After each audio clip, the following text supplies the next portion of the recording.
দেখেন বাংলাদেশ থেকে আমরা মনে করেছিলাম অর্থমন্ত্রী পালায় গেছে, আমরা কিন্তু মনে করেছিলাম, কিন্তু তিনি কিন্তু ক্যান্টনমেন্টে ছিলেন। কথা বলেন ভাই, আপনাদের এলাকারই তো সন্তান, নাম কি? কথা বলেন ভাই। আবুল হাসান মাহমুদ আলী ক্যান্টনমেন্টে ছিল। তার মানে ক্যান্টনমেন্টে ছিল, তার আশেপাশ দিয়ে আর্মি আছে না নাই, সেনাবাহিনী আছে না নাই, বডিগার্ড আছে না নাই, সব আছে। ও ভাই টাইম শেষ।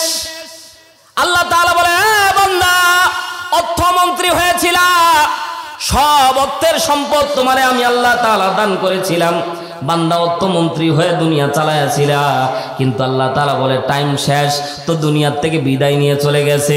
কিসের বডিগার্ড আর কিসের বডিগার্ড আর কিসের বডিগার্ড, পিস্তল নিয়ে দাঁড়ায় আছে, এইদিকে তার রূহ আত্মা নিয়ে আজরাইল চলে গেছে। কথা জোরে বলেন ঠিক কিনা? ছিলেন বাদশা সিকান্দার,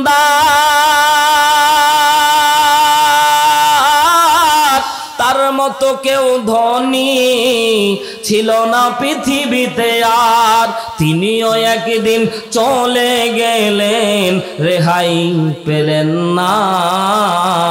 আজরাইল আসিলে কোনো কৈফিয়ত চলবে না। কথা বলেন ঠিক কিনা? মরণের কথা কেন স্মরণ করো না, আজরাইল আসিলে কোনো কৈফিয়ত চলবে না। বলেন আজরাইল, মরণের কথা কেন স্মরণ করো না, আজরাইল আসিলে কোনো কৈফিয়ত চলবে না। জোরে বলেন মারহাবা। মুসলমান নির্দিষ্ট হায়াত শেষ হয়ে গেলে, সে অর্থমন্ত্রী হোক, স্বরাষ্ট্রমন্ত্রী হোক, প্রধানমন্ত্রী হোক, রাষ্ট্রপতি হোক, দুনিয়ার সব মন্ত্রিত্ব যদি তার মাঝে থাকে, হায়াত শেষ হয়ে গেলে বলেন তো আজরাইল তার কাছে আসবে না নাই? আসতে বললেন যারা, তাদের কাছে মনে হয় আজরাইল আসবে না। জোরে বলেন তো আজরাইল আসবে না নাই? এজন্য তো দেখেছিলাম ক্ষমতায় ছিলেন জিল্লুর রহমান, ঠিক আছে তো, জিল্লুর রহমান রাষ্ট্রপতি ছিলেন। যখন গাড়ি নিয়ে বের হতেন, সামনে 100 গাড়ি, পিছনে 100 গাড়ির বহর, যখন নামতেন সাথে সাথে পেস্তল নিয়ে 10-12 জন নামতেন। এর মুসলমান ক্ষমতা থাকা অবস্থায় আল্লাহ তাআলা বলছে রাষ্ট্রপতি থাকতে পারো, দুনিয়ার সব গার্ড থাকতে পারে, কিন্তু রুহু গার্ড আমি আল্লাহ তাআলা তোমার জন্য দেই নাই। রুহু নিয়ে চলে গেছে। বলেন তো বডির দাম আছে? জোরে বলতে হবে, বডির দাম আছে। পিছনের ভাইরা উঁচুতে বসে আছেন, জোরে বলেন বডির দাম আছে। 4 আনা পয়সার বডির দাম নাই। আজকে এই মুহূর্তে যদি আপনার আমার মৃত্যু হয়ে যায়, এর মুসলমান আমি হারুনুর রশিদ মৃত্যুবরণ করেছি, আমার বাড়ি যাইতে যাইতে যখন খবর পৌঁছে যাবে আমার বাড়িতে, মুসলমান বাস্তবতা দেখেন, আমার বাড়ি পর্যন্ত খবর যাবে, সাথে সাথে আমি মরার সাথে সাথে বাড়ির মধ্যে আপনি খবর দিয়ে দিবেন মাওলানা হারুনুর রশিদ কুষ্টিয়া মারা গেছে।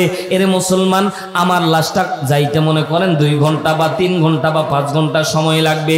বাস্তবতা দেখেন, আমার লাশটা যাওয়া পর্যন্ত আমার পরিবার অপেক্ষা করবে না, আমার জন্য কাফনের কাপড় কিনে তারা রেডি করে রাখবে। আস্তে বলা যাবে না, জোরে বলেন ঠিক কিনা?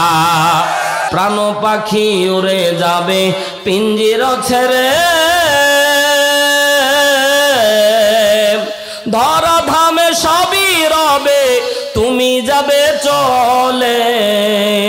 বন্ধু বান্ধব যত, মাতা পিতা তারা শত, বন্ধু বান্ধব যত, মাতা পিতা তারা শত, সকলই হবে তোমার পর।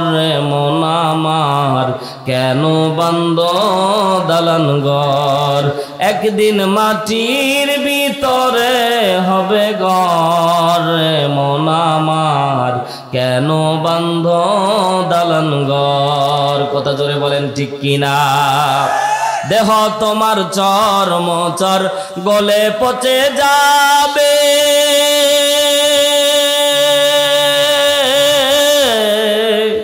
শিরার উপর শিরাগুলি ছিন্ন ভিন্ন হবে। মন্ডু মেরু দ্বন্দ্ব সবই হবে খণ্ড খণ্ড, মন্ডু মেরুদণ্ড সবই হবে খণ্ড খণ্ড, পুড়ে রবে মাটির উপর। মন আমার কেন বান্দ দালান ঘর, মন আমার একদিন মাটির ভিতরে হবে ঘর। মন আমার কেন বান্দ দালান ঘর। কথা জোরে বলেন ঠিক কিনা?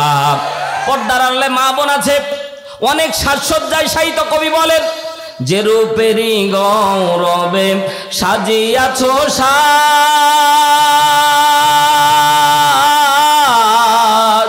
সোনা দানা টাকা করি রাজকী পোশাক, যেদিন প্রাণ চলে যাবে সবই পড়ে রবে, প্রাণ চলে যাবে সবই পড়ে রবে, গায়ে দেবে মার কিন থান। রে মন আমার কেন বান্দ দালান ঘর, রে মন আমার